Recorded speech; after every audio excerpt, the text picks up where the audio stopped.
Bir neçe жылдан бери Өзгөн районуна караштуу Бабаш уулу айылынын тургундары ынтымагы ыдырап келет. Ага айыл элинин 2 урууга бөлүнүп, айыл атын өзгөртүү маселеси себеп болууда. Бабаш уулунун урпактарыбыз деген тургундар аталган ысымдын өзгөрүүсүнө каршы.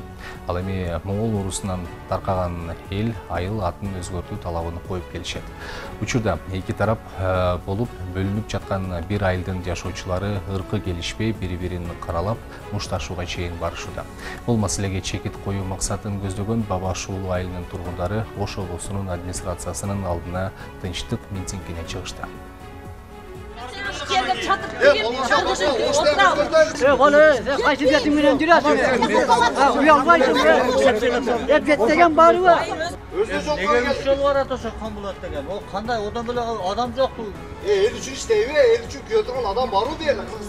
Колдоруна мыйзамдуулукту талап кылган жазуулар бар. Бул жарандар Ош облустук администрациясынын алдына президенттин облусундагы өкүлүн кабыл алуусун талап кылып чыккандар. Алар Өзгөн районуна караштуу Бабаш уулу айылынын наамын өзгөртүлүүсүнө каршы экендигин билдиришүүдө. Бул маселе бир нече жылдан бери көтөрүлүп келет. Анын кесепетинен бир айылдын жашоочуларынын ыркы кеткен. Учурда эки ууруга бөлүнүп, пикир келишпестиктер жаралып жатат. Ал тургай бири-бирин токмоктогонго чейин барышкан. Биз тынчтык митинги менен келдик. Эч кандай төңкөрүш, революция кылабыз деп келген жокпуз. Биз жакшы ой менен болгону гана атабыздын аты сакталып калса, эми мыйзам негизинде болсо, буга эми азыр эсептегенде 400-500 жыл мурда коюлган ат экен. Ошончо жылдан бери турган атты кечеги жаш балдар козголуп, тополоңго чыгарып жатат. Анан бул балдардын бузукулук кылганы Россиядан 40 бала чакырабыз деп 40 бала чакырып алышты. 40 бала келип айылда тополоң кылышып, 3 балабызды уруп согуп кетти. Мындан 4 жыл, 5 жылга чейин биз ынтымактуу эле жашап келгенбиз. Бир айылда жашап, кандай жакшы иштерди аткарганбыз. Эмне болду буларды кайсы кара теке сүздү билбейм, ушинтип эле 4 жылдан бери биздин жаныбызды койбойт.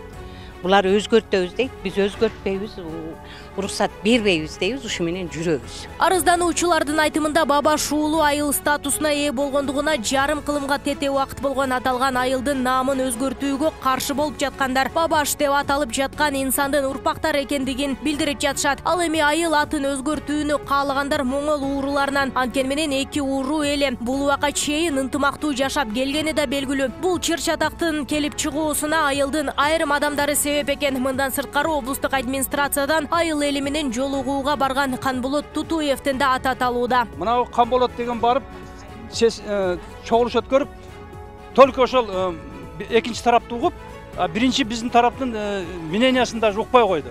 Укпай, ошол жерде айылдын атын өзгөрсө болот экен деп коюп кетип калды. Ошондон кийин мына тополоң болуп, балдар, алардын балдары оолугуп кетип, биздин балдарды уруп, Üçөө больницага жатып, бирөөсү операция болду. Айдын атын өзгөртүп койгон эле. Мыйзамдуу статусу бар, аны өзгөртүп атат. Не кылайлы биз эми, не кылайлы? Ыйлап беребизби жерде турган? Тынчтык акциясына чыккандардын талабы менен Ош облусунун губернатору Зиядин Жамалдинов арыздануучуларды кабыл алып, алардын талаптарын укту. Чогулган жарандар бул убакка чейин облустук администрациядан барган Канболот Тутуевди жумуштан алып берүү талаптарын коюшту. Жада калса Тутуевдин пикирин угууга жол бербей коюшту.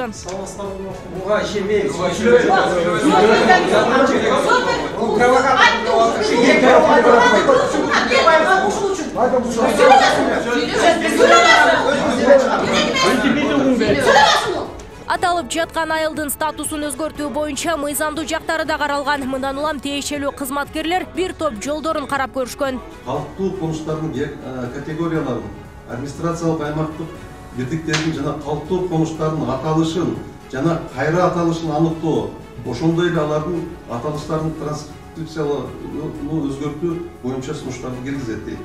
Көрдүңүздөрбү?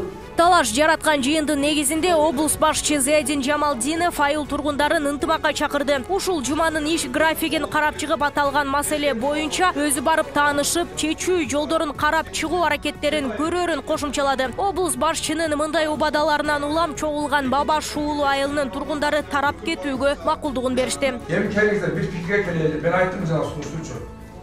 Мен алайын, мисалы мен карап көрөйүнчү, мына эгерде ушул жумада мен графигинде боло турган болсо, мен силерге кабар беремин. Анда кийинки жумага калтырбай ушул жумага барабыз. Bir 2-3 masalani qo'yabizdan o'sha bir fikrga kelishimiz kerak. Aytib qo'yadi, uят bunda qilganimiz biz. Endi Qirg'iz elimiz biz bayırtadan qancha o'sha tarixdan elimiz. Aytdim, sizlar ham boshqa ko'rmay kelsangiz jarashatilar. Азыман şu елді еке бөліп алып ұрышып беріп отқандар бұл тур емес тамашасы. Ал эми даттануучулар айтып жаткан өкүлчүлүктүн кызматкери Канболот Тутуев аталган иш боюнча тапшырманын негизинде гана барганын айтып жатат. Анда болгону айыл тургундарын ынтымакка чакыруу максатталганын билдирди. Ал эми аталган иш боюнча териштирилип, мыйзамдуу кине коюла турган болсо, жооп берүүгө даяр экенин айтты. Териштире болбойбу?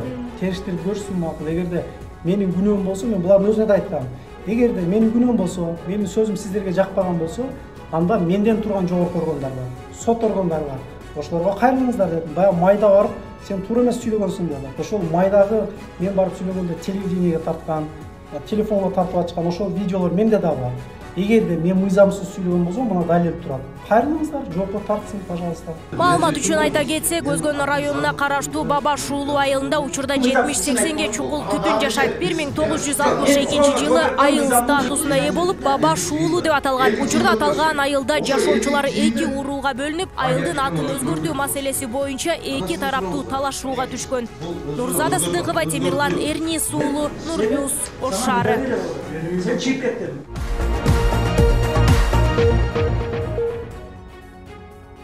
Алмамбет Шыкмаматов берген арызына лайык инвестициялар министри кызматынан бошотулду. Тийиштүү жарлыкка президент Садыр Жапаров кол койду. Шыкмаматов алдыдагы жогорку кеңешке шайлоого байланыштуу инвестициялар министри кызматынан кетүү жөнүндө арыз жазарын 27 сентябрда билдирген. Ошол күнү Садыр Жапаровдун кабыл алуусунда болуп, президент мамлекеттик жарандык кызматтын 3-класстагы мамлекеттик кеңешчиси класстык ченин ыйгарган. Жогорку кеңештин мурдагы депутаты Алмамбет Шыкмаматов инвестициялар министри болуп, февраль айында дайындалган. Кыргызстанда парламенттик шайлоо 28 ноябрда.